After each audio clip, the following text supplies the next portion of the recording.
Hello, my loves. Back for chapter 5 in the care and feeding of a pet black hole.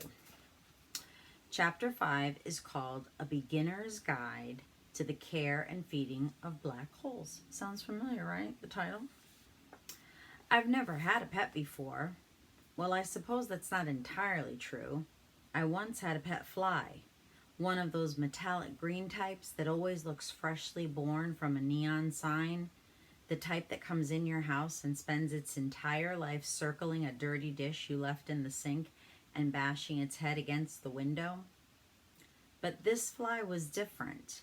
It landed on the desk and gazed up at me. That kind of multi-lens stare could be unnerving to some people, but not me. I was 6, Cosmo had just been born, and everyone was oohing and eyeing over him. I think I liked the fly's attention.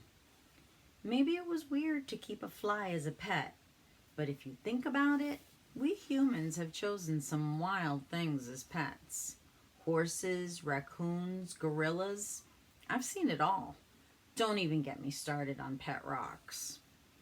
Our entire relationship, mine with the fly, lasted exactly 2 hours.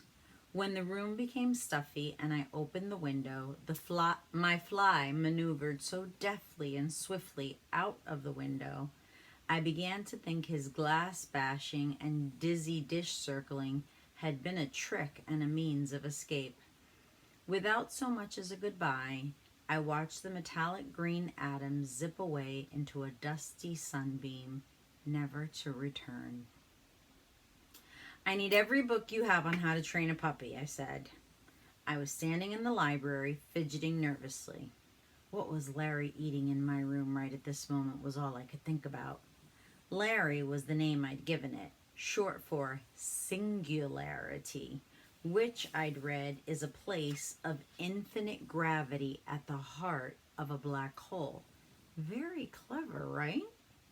All of this, of course, being short for thing that is going to eat our whole house if I don't do something in fast. I hadn't even wanted to give him a name. If you name a thing, then you get attached. But he refused to respond to "Hey you," so my hand was forced. I'd tried other cooler names. How about Knox or Poe or Zorro or Ink, I'd said. He'd ignored them all. How about Larry, I asked.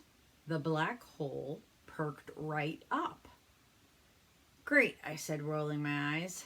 Maybe next week we can find a unicorn and name it Steve. The librarian at the desk was smiling down at me. You want some books on dogs? She asked. How sweet. What kind of dog do you have? A really hungry one, I replied. The librarian found me 3 books. The Good Dog University, The Art of Raising a Happy Puppy, and my personal favorite, Perfect Puppy in 7 Days. I assumed the entire world would be gone in a week if I didn't succeed. The problem with training a black hole, if you're wondering, is that nobody really knows anything about them. It's all theoretical this and possibly perhaps hypothetical that. As I flipped through the dog training books, I kept reading the same thing. Use positive reinforcement. As in, when the puppy does something right, you give it a treat, like a milk bone. But what would be a treat for a black hole?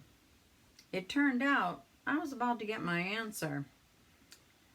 Choke it up, I shouted at Larry. I had just arrived home from the library to find one very contented-looking black hole and one very empty hamster cage. How could you eat him, I asked. I mean, he smelled so bad. Our class had tried everything to de-stink our class pet Stinky Stew.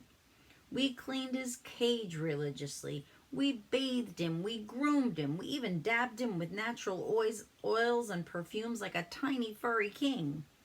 Nothing worked. He still smelled like a scratch and sniff of hippo burps, like a landfill filled with landfill.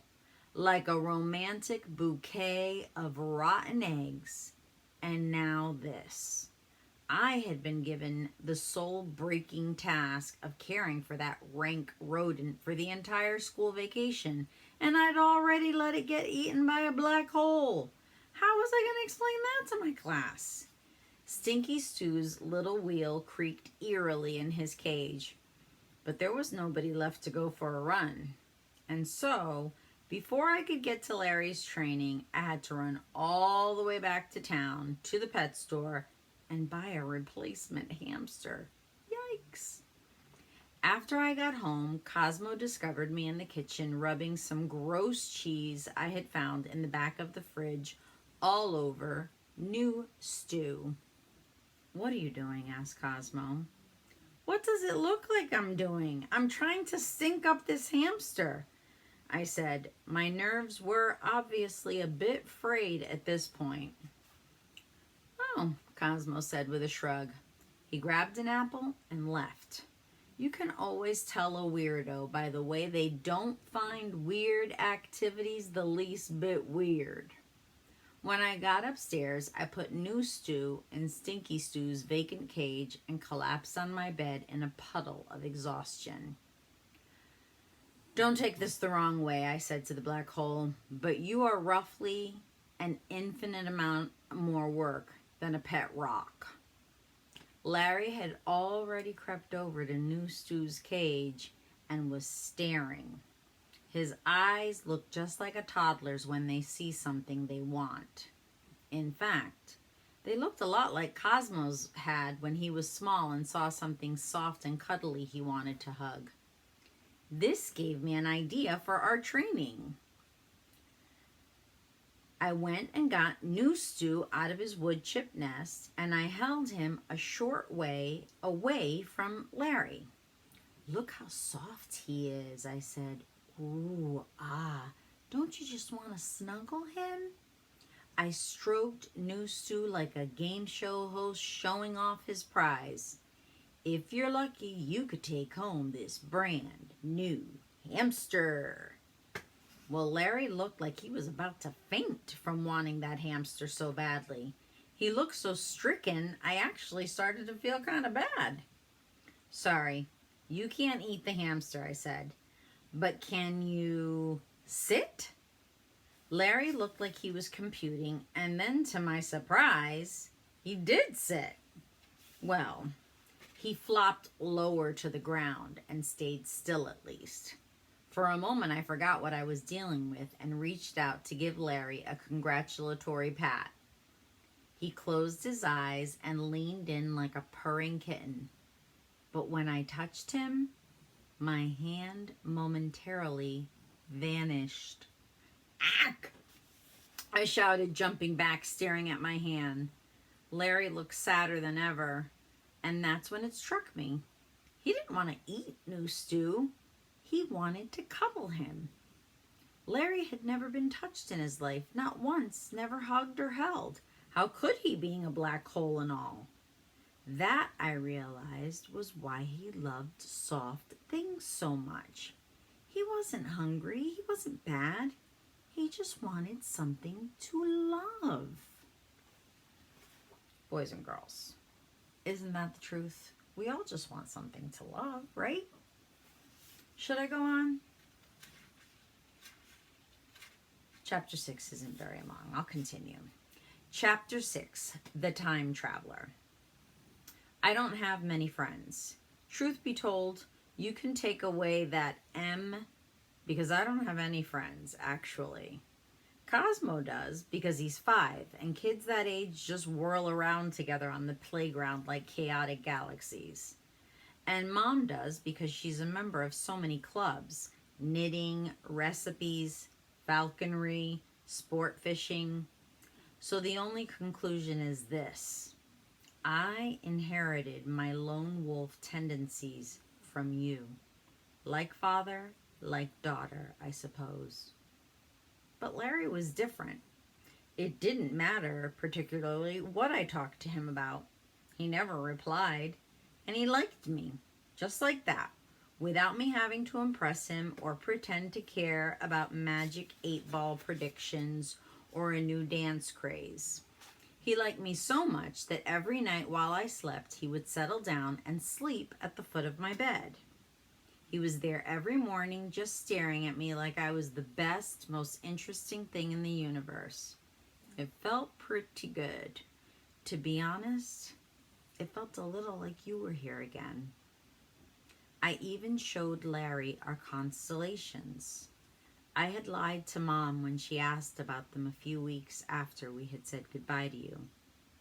Every day still felt as if it took place in the underwater level of an arcade game. I told her I had taken down all the constellations from my ceiling and had thrown them away. But what was I supposed to do?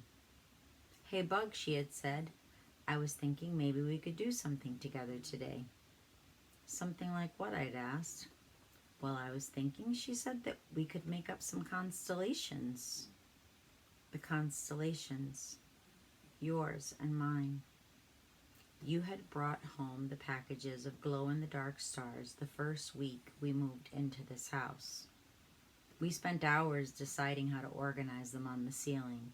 Should we do the Milky Way, the astrological signs, the winter sky, fall, spring? In the end, of course, we decided to just make up our own constellations. Things like Ice Cream Conius, High Five Major, Low Five Major, Stickum Figurus, Brontosaurus Borealis, and others we hadn't named yet. The one that looks like a jar of fireflies, the one that looks like a bear in a tiny party hat, and the one that looks like a deer who tried to fly a kite but got the string caught in his antlers. All so majestic, really. They were ours, our little inside jokes, our tiny memories, the kind that fit so perfectly into your pocket, the kind you find later like a forgotten dollar bill in a jacket you haven't worn since last spring. So when Mom asked to make up constellations with me, I fibbed. I told her I had taken them all down, thrown them all away. I told her I'm too old to be making up constellations, but they were still there, invisible, blending in with the paint on the ceiling during the day, only coming out at night when I was in bed all alone. But now I had Larry, so I showed him our best constellation. This one, I told Larry, is my favorite. It's called the Time Traveler. Allow me to explain. You see, some of the starlight in the night sky has taken years to reach us from the star it left. Larry looked, I admit, a tad confused. Okay, I tried again.